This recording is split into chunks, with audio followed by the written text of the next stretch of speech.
All right, welcome to Bet the Edge. I'm Jay Croucher. Today we're going to talk about the Memorial with Brad Thomas. But to start off, let's bring in Drew Dinsick and talk about Roland Garros, the activity in Paris.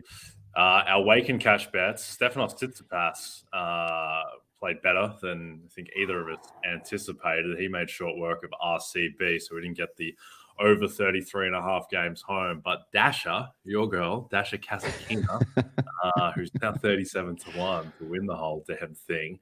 She took care of Marketa Vondrasova 6-3, 6-4. She does make hard work of it, Kasatkina. Her serve is not the most fun to cheer for, but she got it done. What did you make of the games this morning? It wasn't so much a waking cash for me as it was a wake and surveyed the damage. There were some tough ones on my card this morning. Journeyman Sebastian Offner taking Seb Korda out in straight sets. Did not see that coming. And then on the women's side, I thought there was a realistic chance Ostapenko was going to make a run in this tournament. She is now out. Elise Mertens played pretty darn well. Svitolina avoided the upset. Samsonova, just an absolute bizarre collapse against Pavlyuchenkova.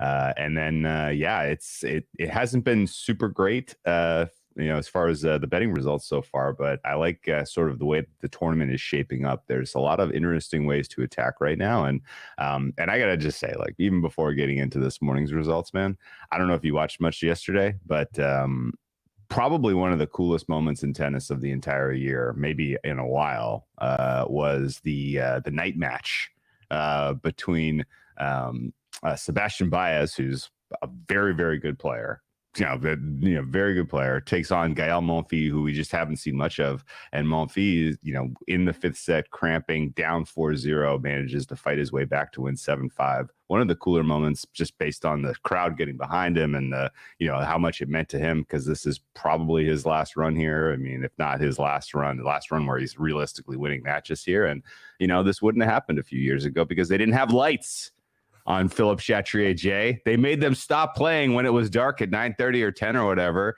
And they finally have lights. So we got to see some primetime tennis, and the crowd really helped Monfils get across the line, which was cool, because anyone who's been watching tennis for more than a few years, Gael Monfils has a special place in your heart because he's the most entertaining tennis player on tour. He just an incredible showman, incredible shot making. And that was quite cool seeing him win from the comeback against Baez yesterday. Yeah, I'm not sure we've ever spoken about this, but Sebastian Baez caused me one of my biggest ever losses, or at least loss of potential winnings, where at ATP Bastard last season, I had him at 20-1 to win the whole thing. He takes care of Team and Rublev, and he looks amazing. Baez is a fantastic player on clay to watch, just with his ground strokes and his trickery. He's very small, so he doesn't have a massive serve, but he just gets everything back.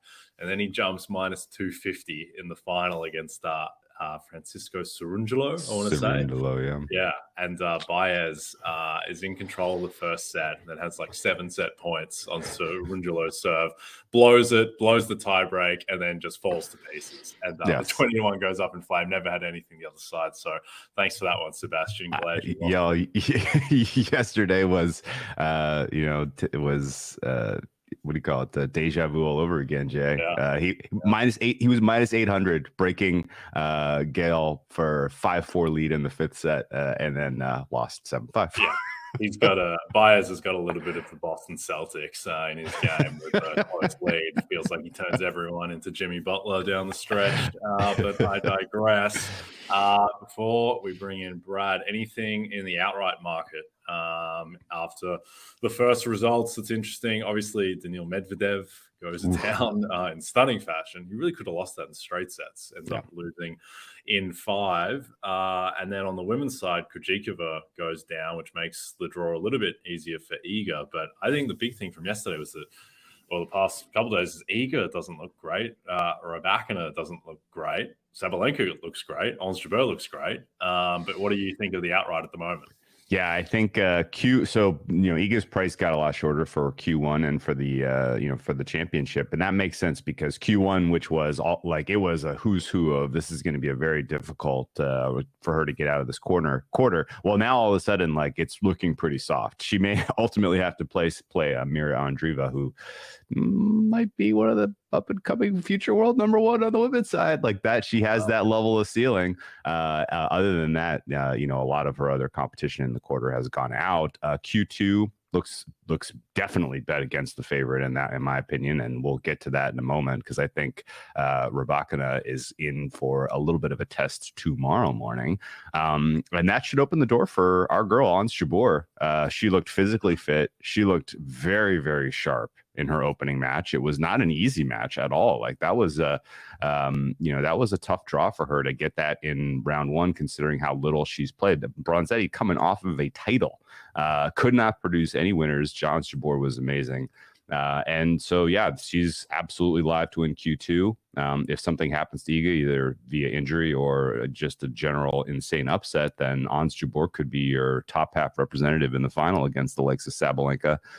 Best tennis I've seen so far in this tournament has been Sabalenka still.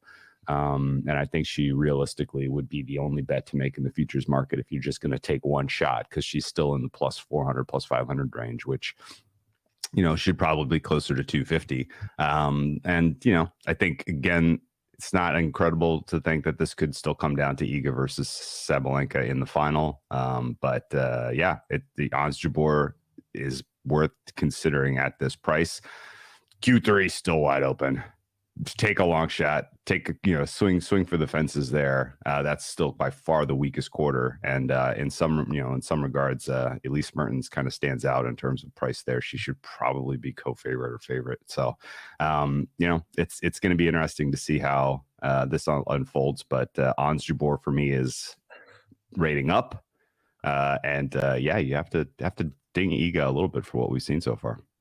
Yeah, deja vu all over again, as they say, riding with Ons Jabeur. Need to, there's a thing that, like, if she wins a Grand Slam, I need to be on Ons Jabeur for that. I need to avenge both Wimbledon and the US Open last year. It's the two irrational things that I have are needing to be on Ons Jabeur at a Grand Slam if she's anything resembling value, because I need to right that wrong. And then also, if Jonathan Taylor is ever going to win Offensive Player of the Year, after my 70-1 went down in 2021, which clearly I'm very over and have progressed past. What about the men's side, where Medvedev going down opens it up a little bit? Alcaraz is handling his business at the moment as we speak, and he's still plus 140. Clear favorite ahead of Djokovic, plus 225, Holger Rune and Jannik Sinner. The draws opened up a little bit for them. Casper Ruud 14-1. Couldn't feel good about that. But what do you make of this? Yeah, so the big winners so far in terms of win and share equity is Mr. Jannik Sinner. His quarter, which was kind of a 50-50 toss-up between him and Medvedev. Well, now it's like a 67-33 toss-up between him and Zverev. And that's going to be before the quarterfinal. So presumably, Sinner with a little less damage takes care of business against Sasha Zverev and moves on to defeat whoever comes out of the bottom half of that mess of a fourth quarter, and on to a semifinal where he's going to face the winner of a third quarter that's going to be pretty battered and bruised. Rune, I don't think is a fair price. It's plus 650. He looked fine at moments, but he's playing way too much tennis, way too much time on the court. He does not need to be extending these matches to the degree that he is, and I think he's going to take he's going to face a tough test. He's got to play Gael Monfils. It's going to be under the lights on Philippe Chatrier. And I got to tell you what, man, that crowd is going to be against Rune, and he is a little bit of a, mental kind of wild card. So getting booed and getting, kind of the French, the French scorn under the lights against their hero is going to be fascinating to watch. I don't know that I'm going to have the stomach to go with Monfils, considering the fact that he was cramping so bad that he was limping between points in that fifth set. But I think realistically, he's just played too much tennis, and at some point his luck's going to run out. So the big upgrade, though, for me would be Tsitsipas. Going back to my Wake and Cash loser, Tsitsipas hit almost 2-1 more winners than unforced errors in a match where he did not really have a ton of openings and opportunities. He was just absolutely precise. And when he's playing that degree of tennis, when he's, when his depth is that dialed in, and when he has that much shot making, I think that actually spells a little bit of trouble for Alcaraz. Alcaraz has kind of picked apart Tsitsipas's game, particularly on clay. Barcelona comes to mind, where it was literally one-way traffic for Alcaraz. But Tsitsipas playing this well is going to be a tough out, and I think that actually opens up even more win equity possibility for Djokovic, because Djokovic, I don't think, is losing to Tsitsipas. But if Tsitsipas takes Alcaraz to the 5 in the quarterfinal, really does some damage there, then I think that tilts the balance even more in favor of the 21-time slam champion Novak Djokovic. Yeah, I mean, ultimately, it still feels like your winner is going to be Alcaraz or Djokovic, whoever is representing that side of the draw in the final. It's weird to me that, the women's side almost feels more wide open, and that's the side where you've got the odds-on favorite in Iga, but she seems a little bit more vulnerable than typical, and with the way that Sabalenka's playing, and then Rybakina and Ons as well. And then also just women's tennis is more prone to throwing up fluke results, given that it's best of 3 sets instead of best of 5. So we will keep checking in on that. But let's get to our wake and cash bets. We went 1-1, but Dasher was plus 200, so we're up combined overall. What have you got for Thursday morning? Yeah, so I'm going to go back to the women's side, and I'm looking for Linda Noskova, the Czech wunderkind. She is a former junior champion here at Roland Garros, and we're not talking like, 2012, 2013. No, in 2021, she was the best of a very, very talented juniors class, and now she takes on the robot and is plus 475, which I do not think is a fair price. My fair price here is minus 400 for Rybakina, plus 400 for Noskova. So I'm going to sprinkle a little bit of money line here on the Czech teenager. But the better bet for me is going to be plus 5.5 games. I got that at minus 101. I think this is a relatively tight contest. I don't think Rybakina has the return game to really frustrate Noskova, and this is going to potentially take 3 sets to decide. And again, Rybakina on upset alert for me. So let's go Noskova. Let's get that plus 5.5 games home and get me on the board. Yep, I like it. I think Rybakina is a little bit overrated overall right now, just because she did win in Rome, but she only had to finish 3 of the 6 matches that she played, because 3 of her opponents retired, including Iga Swiatek. All right, I'm going to go with the big serving Chilean, Nicholas Jarry, minus 1.5 games against your countryman, Tommy Paul. Tommy Paul not playing particularly well at the moment. He had a good hard court season, but on clay, he's coming off losses against guys like Brandon Nakashima in straight sets, losses to Garin and Andy Murray recently. He's just not playing his best tennis. Meanwhile, Jarry is on an absolute tear, coming off a win in Genève, beating guys like Casper Ruud and Zverev and Dimitrov. So I think that he is just in better form at the moment. He's rightfully favored, and minus 1.5 games for Jarry at minus 120. What do you think of this matchup? I like that bet, and there's very few players in 2023 who are playing better tennis than Nicholas Jarry compared to what he showed in the last handful of years. He had a lot of potential coming up as a young player, and then dealt with injuries the last couple of years, and then he's one of, I think, 3 or maybe 4 people who have 2 titles on tour this year. He won Santiago and then backed it up, as you mentioned, with a Geneva championship. So congratulations to Mr. Jarry. And I think do some damage here, buddy. Make a little bit of a run. His portion of the draw could open up a little bit here if he can find his, some winning form. And now I don't ultimately think, no, you know what? I think he wins this match. He's going to the quarterfinals. I really do. I think he's the highest rated player that I have on the bottom half of Q3. And that's just because I have an especially significant downgrade on Casper Ruud. So yeah, if Jarry takes care of business here, I think he's looking at week 2. Yep. I like it. All right, let's go, Nicholas. Let's take care of business tomorrow morning. All right, before we bring in Brad Thomas, a reminder to download the RotoWorld app to receive breaking player news all season long. Stay ahead of the competition by favoriting players on your roster. Get the latest injury updates, player news, and much more delivered right to your phone. It's available in the App Store today. All right, from the red clay of Roland Garros to the lush green of Muirfield Village Golf Club, we bring in Brad Thomas to handicap the Memorial. Thanks for joining us, Brad. What should we know about this course and this tournament as we look to bet it? Yeah, it's another designated event. Jack Nicklaus's course, Muirfield. It's another very difficult course. Par 72, 7,500 yards. It's a tree-lined parkland course. So basically, you're going to think about guys who are really accurate off the tee. And since the 2020 renovations, it's actually become more difficult. So the par fives are a little bit longer. They lengthen the course to try to beat it. Jack wanted his very own kind of Augusta. So basically what that means is it's going to be difficult, but it's going to reward the competitors, the golfers who want to go out there and try to beat the golf course. That's why you might see a lot of people talk about around the green numbers here. If you're going to be aggressive at this course, you're going to get rewarded. If you're not going to be aggressive, you're going to have to get up and down a lot more than you want. It's going to be just like the last two courses that we played, Oak Hill and Colonial, with that very penal rough. The rough here is going to be, I'd say it's more like Colonial with grabby rough, where it's going to grab your club on those long irons. So you're going to want to hit fairways. But what's interesting to note is the fairways here are actually wider. So you're not necessarily looking for driving accuracy as a metric. You're actually looking for the good drives gained.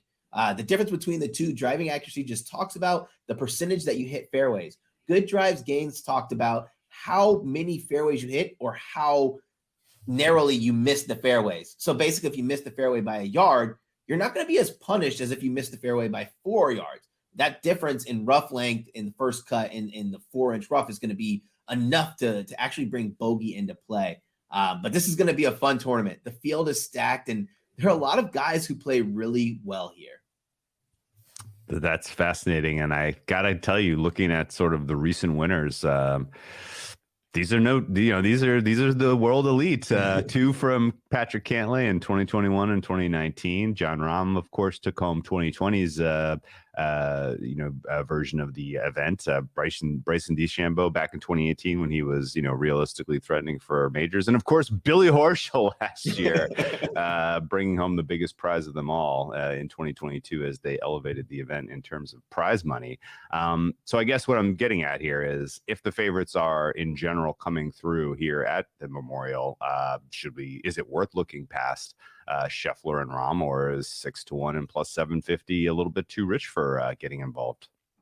Difficult courses, I'm always about playing the chalk. I didn't go super chalk on this one because I think we can beat Rahm, but it makes sense why Rahm is so good here. A comp course that I had for Muirfield was Torrey Pines, a little Torrey Pines mixed with a little Bay Hill, and this might sound crazy, mixed with a little bit of the course played out in Phoenix at the Phoenix Open TPC course out there, because while it's not the thick rough, you don't want to be playing from the desert, and the scoring and the ask of ball striking is very similar. Well, who is the king of Torrey Pines? That's Jon Rahm. But one difference that I noticed in Jon Rahm as we continue to watch his game evolve, he's lost strokes off the tee a couple times.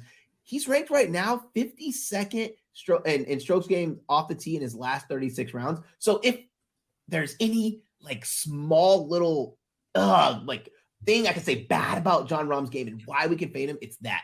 But we have to keep in mind that there's a reason that Jon Rahm, Scotty Scheffler, Scotty number 1 in the world, Jon Rahm number 2 in the world. There's a reason why Scotty Scheffler is absolutely killing it. Scotty Scheffler has had the most strokes gained tee to green in every event. In his last 15 events, he's won 2 of those. If his putter is even remotely hot, he's going to win this event. Jon Rahm, outside of his blemish, his 50 plate finish at the PGA Championship, has been unbeatable. But I do think there's a chance to beat these guys. And it could be the pricing.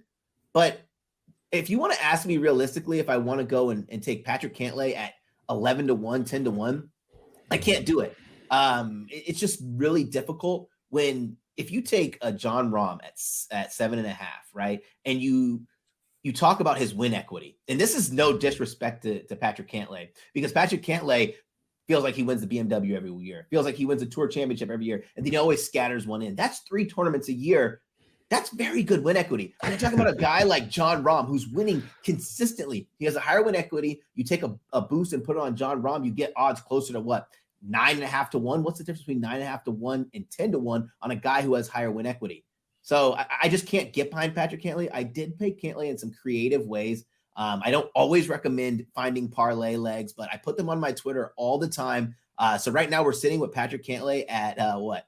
I think it was 22 to 1. That's a price I'm very down to play. I like it. All right. Well, we talked about some of the big names in Rahm, Scheffler, and Cantlay. Anyone further down the board, Brad, that you like with a bit of value? Yeah, I'm not going to go too much further down. I'm going to go with Viktor Hovland. At this time last year, actually about 2 weeks this time last year, so before the PGA Championship, there was one thing that kept being said about one golfer who went on to win the PGA Championship. That's Justin Thomas. He's the best iron player in the world right now. All he does is consistently play well. He's not getting the wins, but he's consistently top 10, top 5, top like solo second, T second. Who's another guy that we're saying that about now? Viktor Hovland. We're saying he's the best iron player in the world. And what's even more remarkable is this dude has been absolutely killing it at some of the most difficult courses. Bay Hill, TPC Sawgrass, Augusta National, Oak Hill Colonial, all great results. You might want to worry about his scrambling percentage, right? And that's a knock that we say about Viktor Hovland often, but sometimes I think we overblow it. And why I say that is if a golf course is statistically saying 44% scrambling percentage, which is the scrambling percentage here, that just means everyone else is going to come down a little bit. Like the winners here had like a 58% scrambling percentage. So if Viktor Hovland, who has a 42% scrambling percentage, can somehow get to that 50% mark, he's going to have a chance to win. And one last thing on Hovland, like if your guy is having to scramble 25 times in a tournament, he's not winning anyway. I don't care how many times he gets up and down. You want a guy who's scrambling like 13 to 16 times. That's what the winning scrambling number is going to be. Yep, that makes sense to me. All right, Drew, anything else that you like? Any other angles that you're looking at in this tournament? Man, I've been so dialed on the French Open. I was just looking to pick Brad's brain, to be honest with you.